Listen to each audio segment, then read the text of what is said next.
Kirsten Brown and I'm an emergency manager, so I do some planning work for emergencies and also response and into recovery work, and I do that with the BC government for the Ministry of Health. I've been in the field of emergency management for about 9 years and in my current position for 4 years. A lot of my work experience was actually through the volunteer sector, gaining experience going to emergencies and also working in a team environment, which is really important. I also did some co-op terms with the BC government, which was always invaluable, and a lot of emergency management positions are in government agencies. Of most relevance, I did a position with the federal government in their Emergency Management National Security Branch, so that was a really great opportunity to see how governments do emergency planning and how they respond to these events. I think one of the things that I enjoy most about being an emergency manager is that there really isn't a typical day. Every day is a little bit different. One day you could be doing inventory and working on some equipment that you might need in emergency. The next you're in meetings dealing with legislation and policy issues. We spend a lot of our time in that planning phase, but certainly when an emergency does happen and we switch into a response, that's quite a different situation altogether, where it's a very rapid, fast-paced environment and you're dealing with issues as they arise. So there's a lot of variety in this job for sure.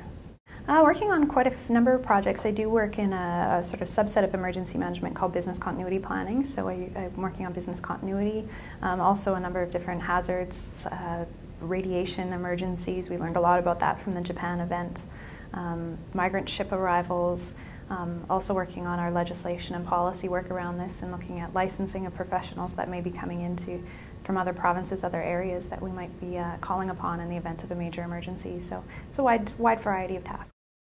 I did a couple of degrees at UVic, and I think all of them have been really helpful in this career.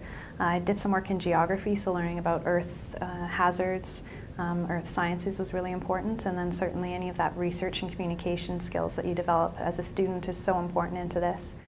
I think for anyone who's interested in emergency management as a career, it's great to get some experience, and you can do that through volunteering. There's a lot of volunteer opportunities through your local government and other community organizations, and it's a great way to see if it is something that you are really interested in and to get experience, which is really big in this field. Also, just getting interested in the field, taking efforts to be prepared yourself. There's lots of job opportunities coming out there, so looking for co-op terms and internships is a great way to start. I think every day I'm inspired by my job. I get to work with some amazing individuals with a really broad array of skills, backgrounds, and everything. And we get to do work that is important, I think, at the end of the day. Particularly now, we're hearing about earthquakes, tsunamis. It seems like every day you hear about an emergency on the news, and it's nice to be in a position where you can actually try and help people in those situations and to help prevent, I guess, the negative impacts of emergencies as they happen.